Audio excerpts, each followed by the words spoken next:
PM बोले, मैं आशीर्वाद लेने काशी आया। कुछ लोगों को वंदन शब्द से भी दिक्कत। लोकसभा और राज्यसभा से नारी शक्ति वंदन अधिनियम बिल पास होने के बाद शनिवार को वाराणसी पहुंचे प्रधानमंत्री नरेंद्र मोदी का महिलाओं ने भव्य स्वागत और अभिनंदन किया। संपूर्णानंद संस्कृत विश्वविद्यालय परिसर में आयोजित नारी शक्ति वंदन अभिनंदन कार्यक्रम को संबोधित करते हुए प्रधानमंत्री नरेंद्र मोदी ने कहा कि संसद में नारी शक्ति वंदन जैसा ऐतिहासिक कानून पास होने के बाद मैं सबसे पहले काशी में आप सबका आशीर्वाद लेने आया हूं कि मेरा सौभाग्य है कि इतनी बड़ी संख्या में आप हमें आशीर्वाद दे रहे हैं। पीएम मोदी ने आगे कहा कि कुछ ही समय में दुर्गा पूजा का उत्सव शुरू होने वाला है। नारी शक्ति वंदन अधिनियम ने इस बार दुर्गा पूजा के उत्साह को और भी कई गुना बढ़ा दिया है।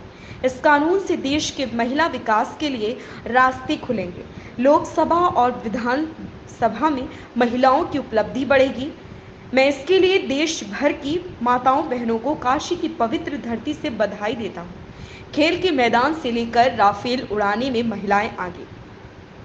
पीएम नरेंद्र मोदी ने कहा कि 3 दशकों से ये कानून लटका हुआ था, लेकिन आज से ये आपकी ताकत है कि संसद के दोनों सदनों में ऐसी पार्टियों को इसका समर्थन करना पड़ा जो पहले इसका भरपूर विरोध करते थे। बनारस के अंतर्राष्ट्रीय क्रिकेट स्टेडियम में भगवान शिव की झलक तस्वीरों में देखें। पीएम मोदी ने कहा कि हमारा देश शुरू से पुरुष प्रधान रहा, लेकिन जब से हमारी सरकार बनी है, खेल के मैदान से लेकर राफेल उड़ाने तक महिलाओं को अपनी प्रतिभा दिखाने का मौका मिला। हमने मुद्रा योजना शुरू की, इसका सबसे ज्यादा फायदा महिलाओं को मिला। जितने भी छोटे बड़े उद्योग जो बंद होने थे, उन्हें फिर से गति मिली है। महिलाएं आज देश की तरक्की में भागीदारी निभा रही, वे अपने हुनर से अपने इलाके में पहचान बना रही हैं। पीएम आवास योजना महिलाओं के नाम पर दिया जा रहा।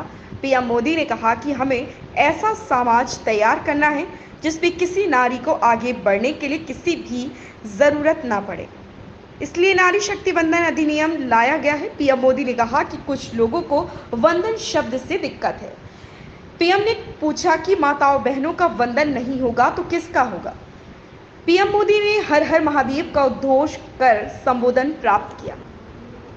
पीएम मोदी ने हर हर महादेव का उद्घोष कर संबोधन समाप्त किया। पर है दूसरा शिव शक्ति का स्थान, ये मेरी काशी में है।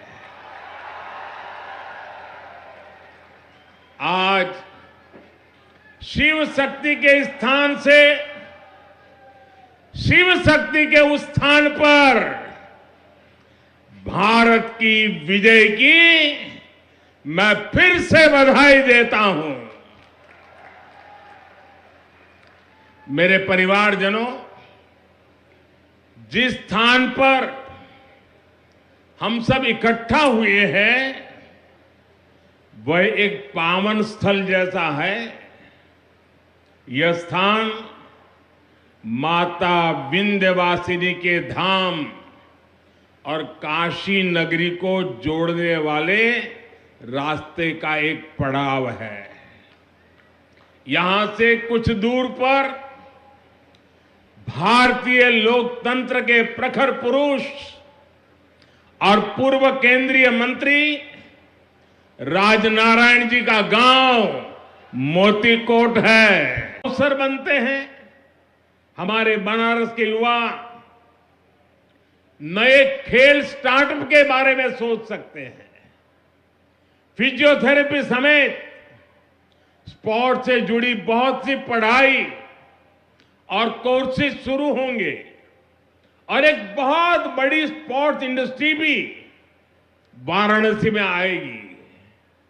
मेरे प्यारे परिवारजनों, एक समय था जब माता पिता बच्चों को इस बात के लिए डांटते थे कि हमेशा खेलते ही रहोगे क्या, कुछ पढ़ाई वढ़ाई करोगे कि नहीं, यही हुड़दंग करते रहोगे क्या, यही सुनना पड़ता था।